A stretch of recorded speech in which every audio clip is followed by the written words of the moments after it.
This review is for the Kitchen Gizmo Sous Vide. It came in a nice big tall box, and it came with instructions and lots of paperwork. And you'll need to provide your own pot and, of course, your own food. Now, then, to give you an idea, this is, see if I can show you there. This is 15 inches tall. And I'm cooking in a big pot. You'll need to provide your own clamp to hold your bags out of the way, and that's because in the bottom the sous vide machine is heating up and it's circulating, and it has a minimum and maximum for your water, so be sure and follow that. You need the water to cover your food completely. In this case, I have some Dolly Parton chicken breasts. They were on sale yesterday at the grocery store, and I thought, great, I'll buy them, give them a try, see what happens. I mixed up my own teriyaki sauce because I thought that would help darken the chicken on the outside.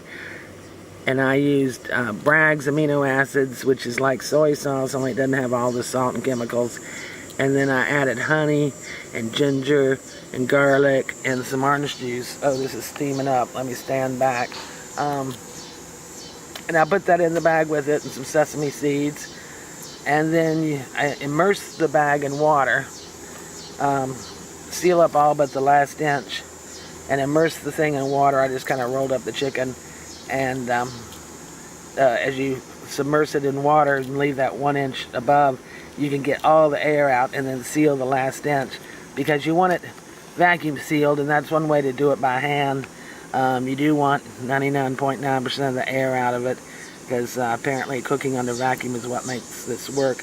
I also read where if you're doing multiple chunks of meat, in this case 2 large breasts, just do them in multiple baggies. And then I wasn't sure, but I kind of separated the baggies, and then you need the clamp so that it doesn't run over and get stuck in the circulation of the machine. This was pretty straightforward.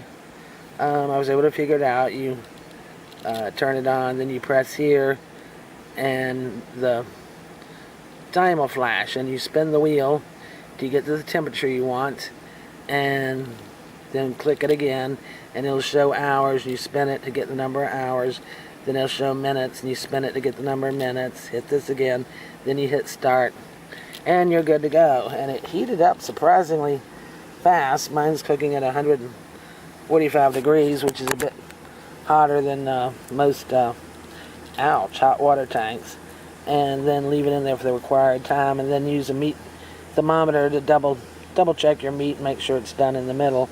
This is going to be done in about 11 minutes, and the ultimate test is I'm taking this to a potluck tonight, so I'll have a multitude of people be able to test it. I'm just going to slice it up into thin slices and garnish it with I don't know what, but something pretty, and take it to potluck and see what those people think about it.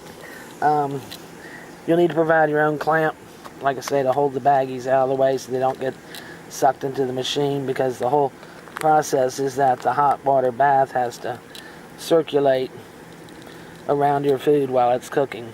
They also included a little cookbook and lots of paperwork. I kind of wish they had combined the paperwork and the cookbook all in one.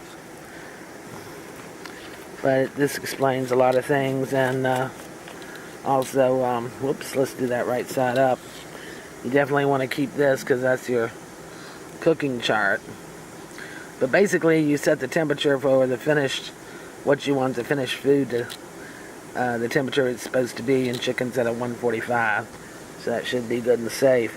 I'm really looking forward to this because I go through phases where I'm doing everything in a crock pot for a while, and then I'm doing everything in the oven for a while, then I'm doing everything in the microwave for a while, then I get into an iron fry pan mood. So I'm looking forward to getting into a sous vide mode. I believe that's how you pronounce it, sous vide. I'm looking forward to getting into that mode. In this case, as you can hear from all the crickets and cicadas, I'm cooking outdoors. My kitchen's real tiny because I live in a motorhome, and so I thought, wow, this would be great. Just cook outdoors, The water doesn't have to be purified water, which is what I normally cook with, because everything's sealed in the baggie. So just throw water in and you're good to go. So you just need electricity. And so I'm really looking forward to checking this out and see how it does. And hopefully I'll have some pictures for you. And after I come back from the potluck, where at least a dozen people will get to test this, I'll know whether or not it was any good.